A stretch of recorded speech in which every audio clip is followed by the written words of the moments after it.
Au début, on avait sous-estimé cette histoire du coronavirus. On avait pensé que peut-être c'est quelque chose qui se passe en Chine. Après, on a pensé que c'est quelque chose seulement qui se passe chez les Blancs. Mais aujourd'hui, là, nous avons une autre réalité qui est en face de nous.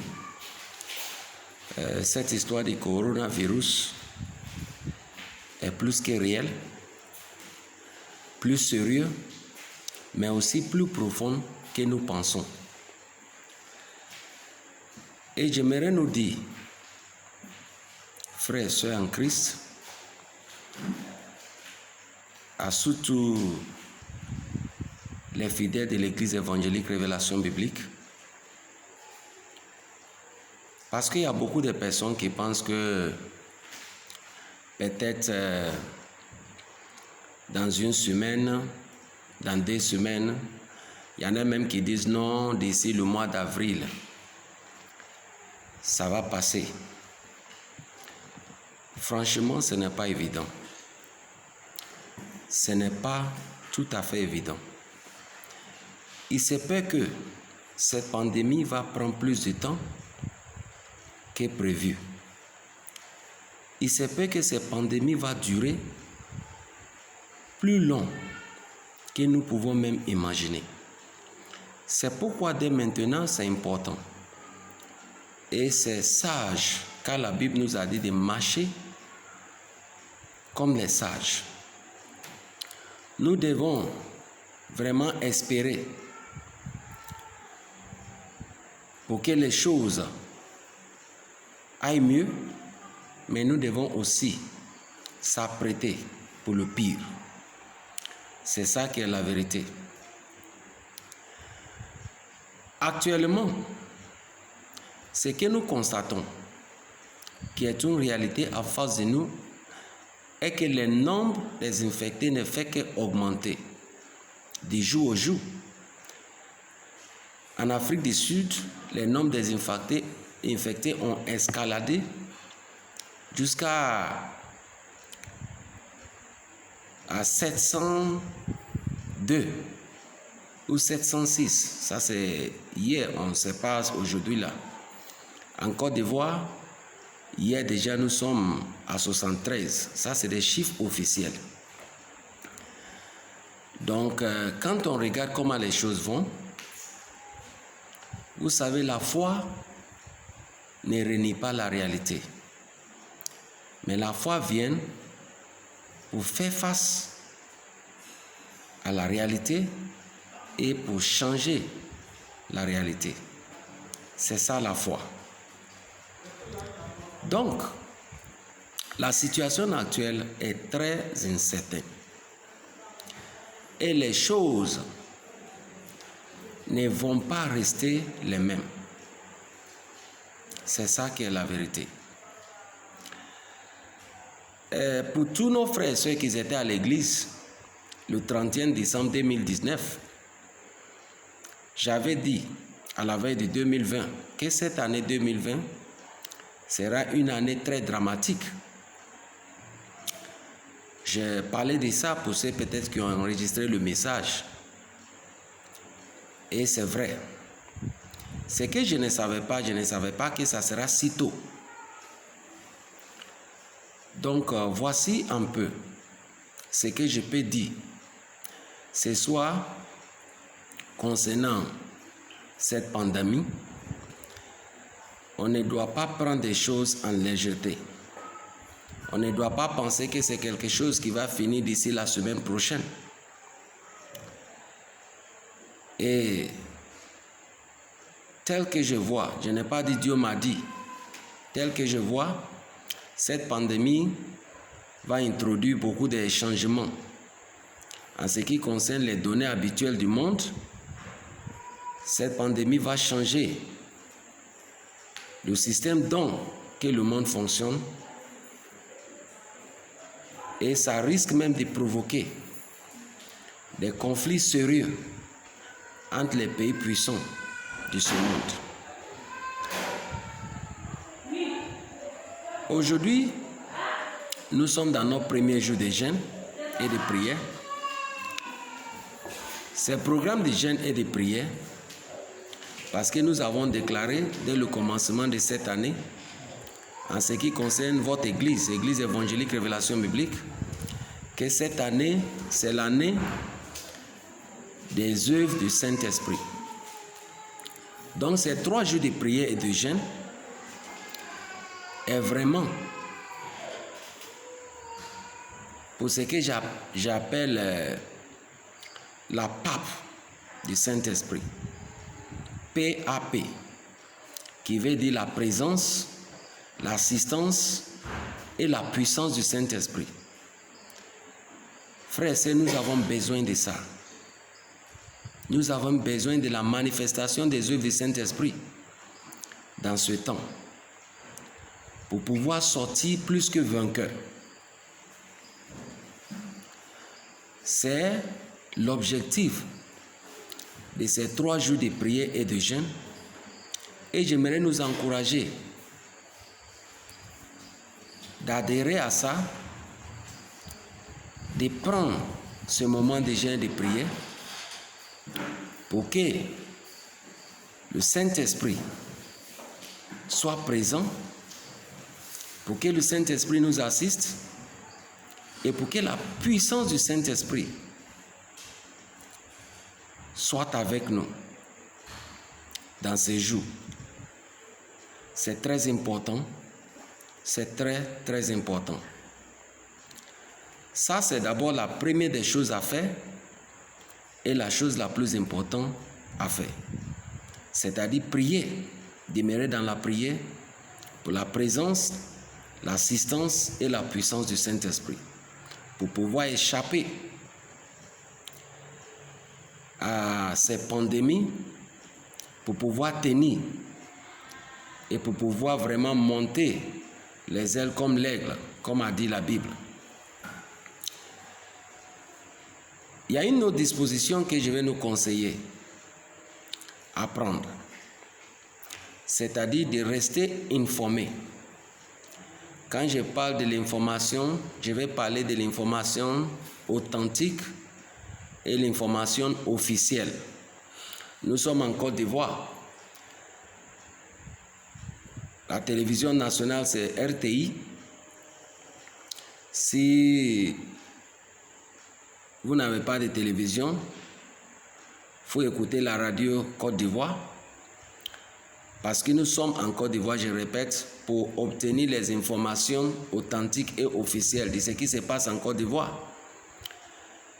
Ne sois pas dans les spéculations et des rumeurs. Comme il y a certaines personnes qui disent non, il y a ma soeur qui m'a dit, il y a un gars qui a dit dans notre quartier.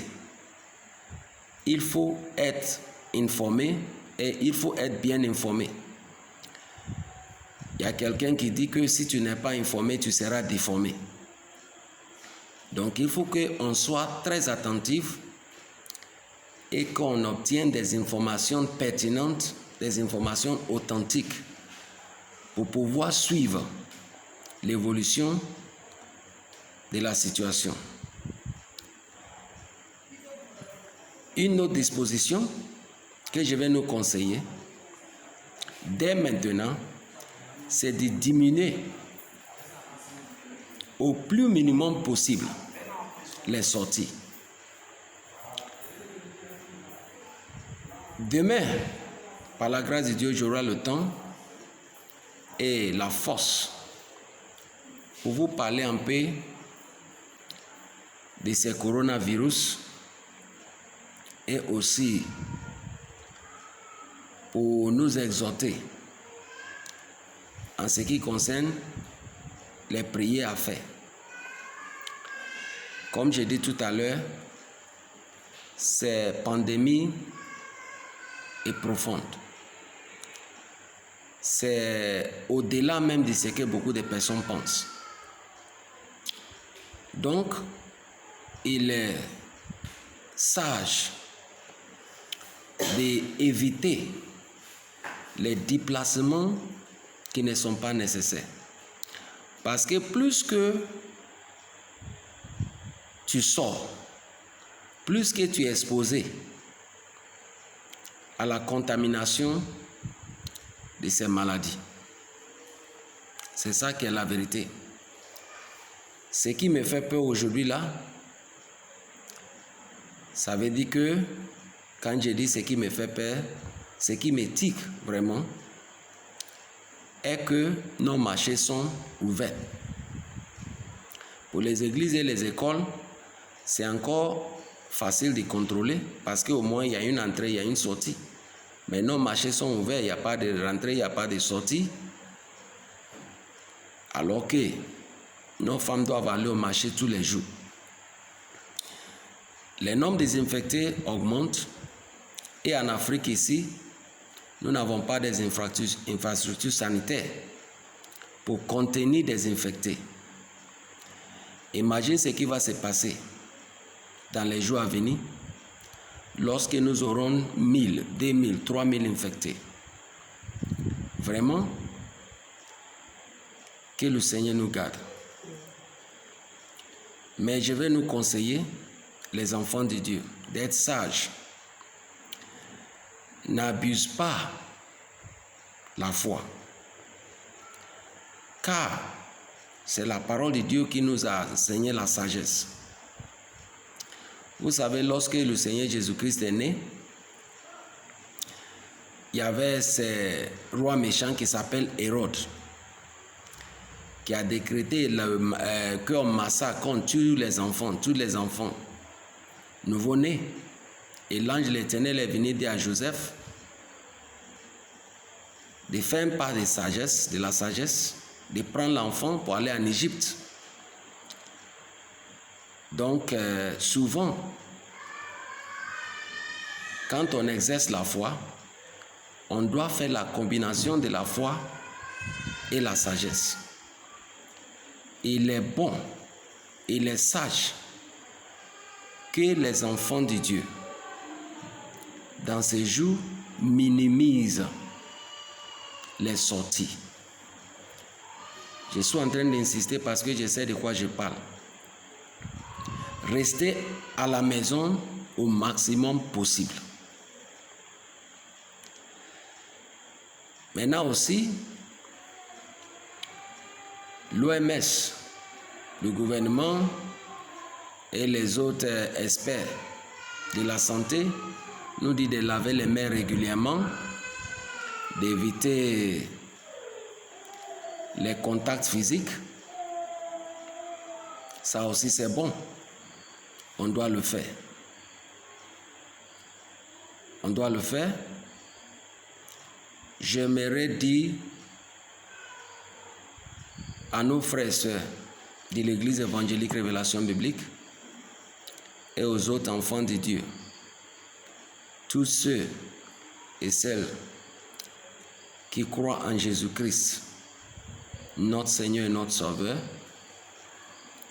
de faire preuve de la sagesse.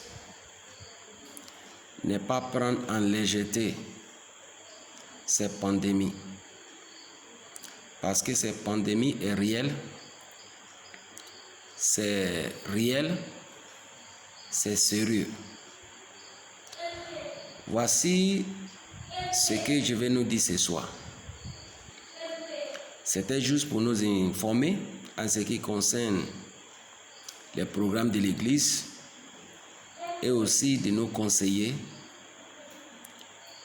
de rester souvent à la maison et de prendre les dispositions nécessaires pour éviter d'être infecté, d'être contaminé dans ces jours. Je prie et je continue de prier et j'aimerais qu'ensemble on demeure dans la prière. Parce que c'est par la prière et aussi par la sagesse que nous allons sortir plus que vainqueurs de cette pandémie. Voici un peu mes frères et sœurs, ce que je vais nous dire ce soir. Demain, par la grâce de Dieu, je vais faire une autre vidéo et par la grâce de Dieu, je vais porter plus d'informations et aussi parler plus des choses spirituelles pour que vraiment le peuple de Dieu que nous sommes, nous puissions aller en avant. Que la grâce de notre Seigneur Jésus-Christ, l'amour de Dieu, la communication du Saint-Esprit soit avec vous. Amen.